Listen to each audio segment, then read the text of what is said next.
Hey! If you're watching this video, you're probably on the home stretch of finishing a hand-knit garment and you're ready to sew on some buttons. This is an exciting part of a project. But if you're feeling anything like I did when I made my first button garment, you may be nervous about this and full of questions like, how do I space my buttons across the band? What kind of thread do I use? How do I secure the buttons? Or how do I even sew? No worries, I've got you covered, and I'll answer all those questions as well as others that you may not even know you have. You can use the links in the description box below to jump to specific sections of this video. But before we get into it, your garment should be blocked and dry so all the stitches are relaxed and exactly where they're going to be. Alright, without further ado, let's get started. First, let's talk materials. You're going to need a sewing needle, thread, small scissors, and your buttons of choice. You'll also need something smooth, round, and about the same thickness as your buttonhole band, like a double-pointed needle. Additionally, locking or open stitch markers are handy, but they are completely optional. You can use any sewing needle that you may have, but if you need to buy some before following along, look for ballpoint sewing needles, which are made specifically for knit fabrics, but they are also perfect for hand knits. What's great about them is that they have a little round point that won't cut or split the yarn, and they aren't as pokey as regular sewing needles, which can really hurt. If you're also a sewist, or really if you've ever been to any craft store, you've probably noticed that there are many types of thread. I personally just use 100% polyester thread because it comes in a ton of colors and I know it's going to be sturdy and won't break easily. If you have extra yarn left over and you'd like the thread to match your garment perfectly, you can also try using 1 or 2 plies of your yarn. I've personally never done this, but if you do, just be sure to test the ply by giving it a firm tug to make sure it won't break. You may also need a needle threader if you're using the yarn instead of thread. After you finish sewing on a button, you'll want scissors or snips that will allow more precision than multi-purpose scissors, so they should be small and have a sharp point. I'm going to be using and showing how to sew on flat buttons, which are buttons with 2 to 4 holes that do not have a shank, and I'm going to show you how to make a shank using your thread. If you plan to wear your garment open at all times, or you're just sewing on buttons decoratively, you don't have to do the extra steps of making a shank. To achieve the height of the shank and to stay consistent between buttons, I recommend using a spacer.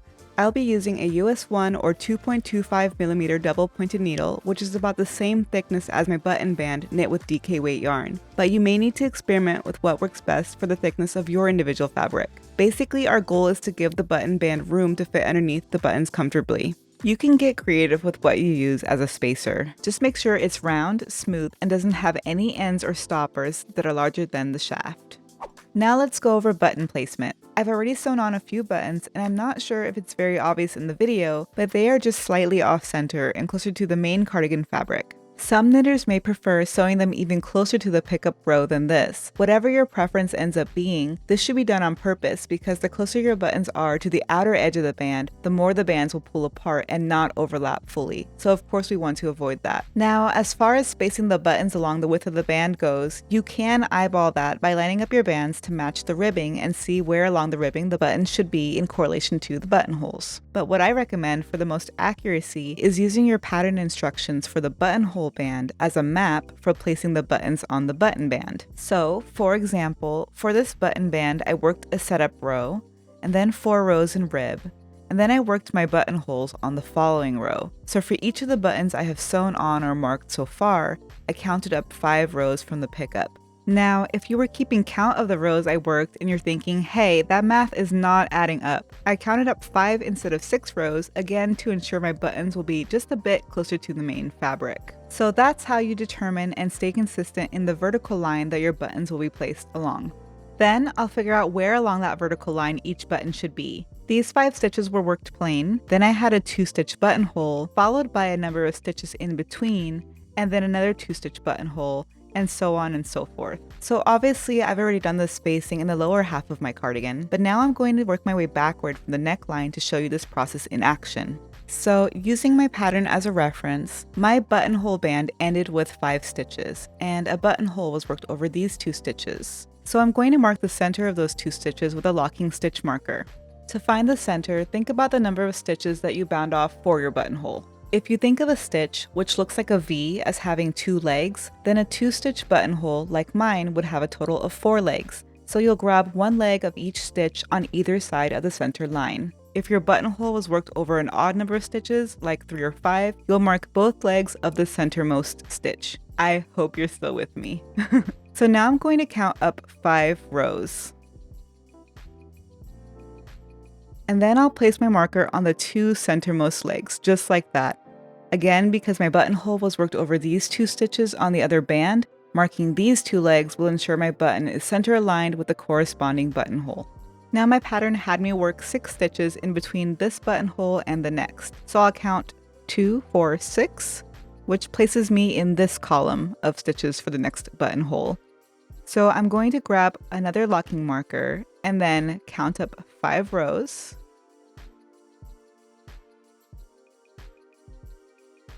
Then I'll mark both of the centermost legs once again. And then I had another 6 stitches before my next buttonhole, so 2, 4, 6. And I'll mark the center of those stitches. I think this is pretty straightforward and I'm sure you've got it by now. So pause this video, finish marking your button positions, and then come back when you're all done.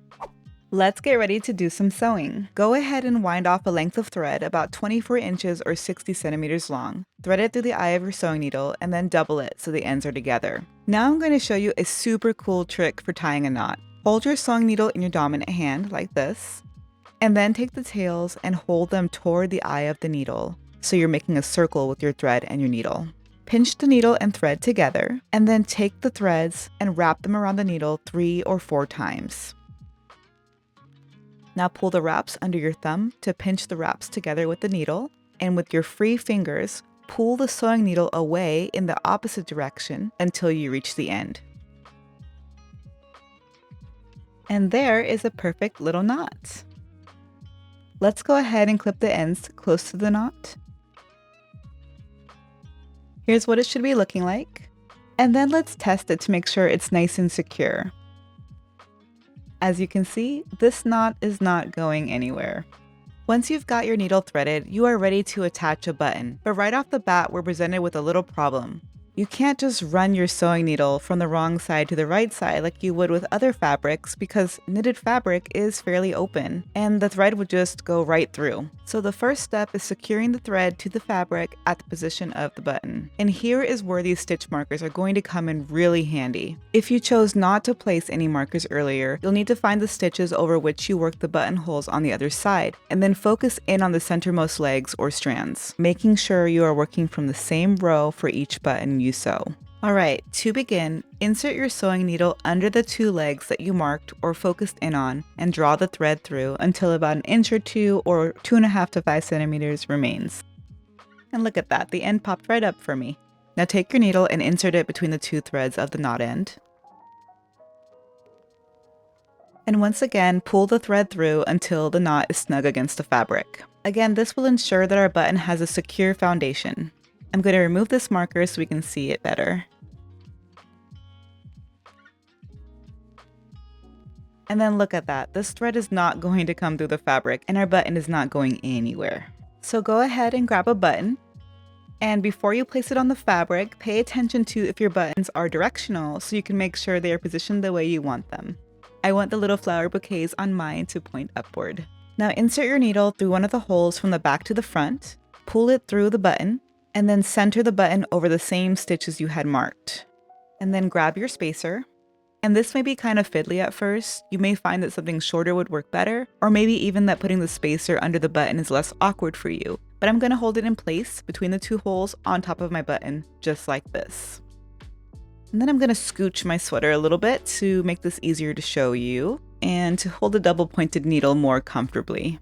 Alright, so now I'm going to take my sewing needle and I'm going to go over the spacer and into the second hole, bringing the needle from the right side back to the wrong side.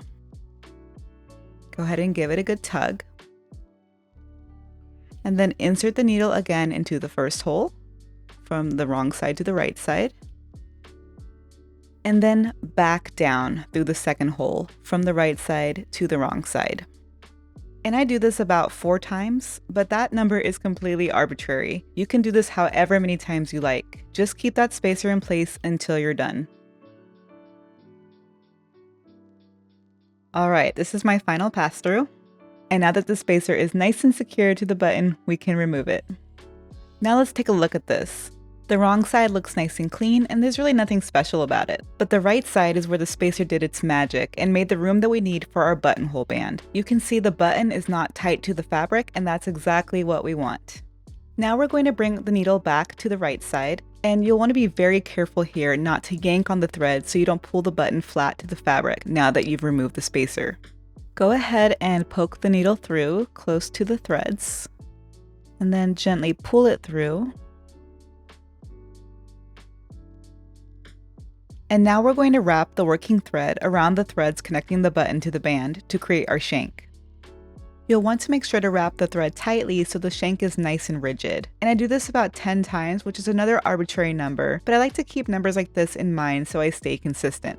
Once you're done, make sure your button's direction didn't get twisted around. Then give the thread a little tug to make sure the wraps aren't loose.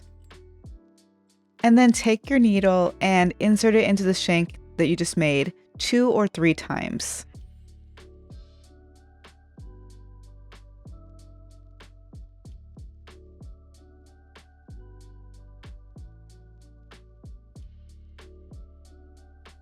And then bring the needle back to the wrong side.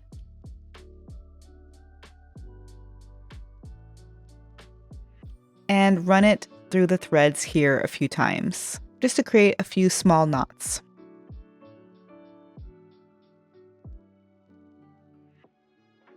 And then bring the needle back to the right side once again. And then back through the shank once or twice. Since we've made this shank so strong, this might require a little more pressure, and I do this close to the back of the button in preparation for cutting the thread. Alright, here's how this should be looking right now. Nice and upright.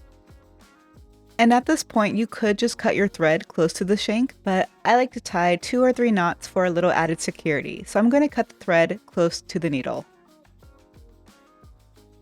And I did not mean for my thread to get this short, but let's see what I can do.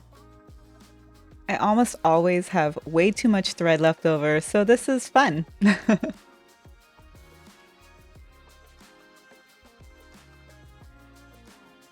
Alright, 2 knots should be good enough.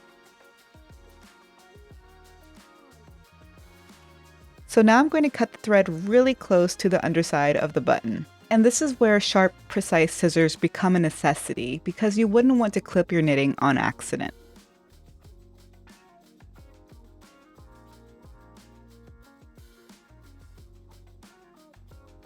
And there we have a perfectly spaced thread shank button. Let me know in the comments what you think of this method. I'd love to hear if it's easier or more difficult than you thought it'd be. Now I'm going to sew on the rest of my buttons and I'll be right back. Alright, there's my completed cardigan, and I hope that this video has helped you to be successful in sewing on your buttons as well. If you enjoyed this video and want to help more knitters find it, please like and subscribe. And now that you've done this, you should be able to sew on any buttons with ease. But let me know if you'd also like a video about sewing on shank buttons. See you in the next video!